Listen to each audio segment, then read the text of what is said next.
Now? Hi, I'm Molly and I'm doing the Amplemarket autocomplete interview.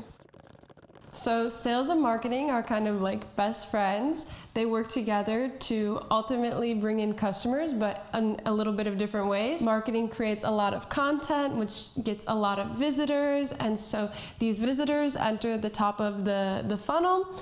And so while they're in the funnel, they get nurtured with different channels like newsletters, and this is all done by marketing. And then once these people get a very genuine interest in the product, they're passed to sales as sales qualified leads and really getting down to the bottom of the pipeline where hopefully sales can turn them into customers. Yeah, so there's a lot of things that you should do before you prepare to sell. You want to go through your CRM just to make sure you know about the person you're going to speak with, if you've ever spoken with them before, if they've spoken to anyone on your team before, and so familiarize yourself there.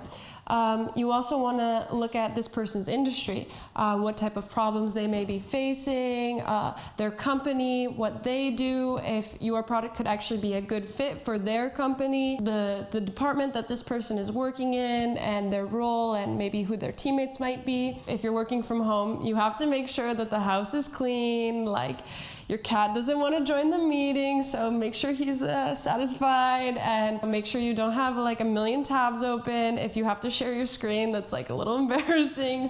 You don't want to look cluttered, you want to look put together. All right, besides the leads that come from marketing that are inbound leads, salespeople also look for outbound leads. To do this, you really have to put yourself in the perspective of who your lead will be. So what are they doing? What do they care about? Where can I find them? You need to look at any events they may be going to, if they're posting on LinkedIn. And at Amplemarket, actually we have a searcher. So on the Amplemarket searcher, the world is your oyster. On the database, you can put filters like change roles, industry, seniority, location, if the company raised funding, what kind of technologies they use, if their contract might be expiring soon with a certain technology, different hubs. The granularity is there to get just super, super granular. Good question. So it's important to remember that we're all people and nobody wants to be talked to like a corporate robot with all this sales jargon. You can't just have a cookie cutter message to give to everyone. You really need to understand who you're speaking with.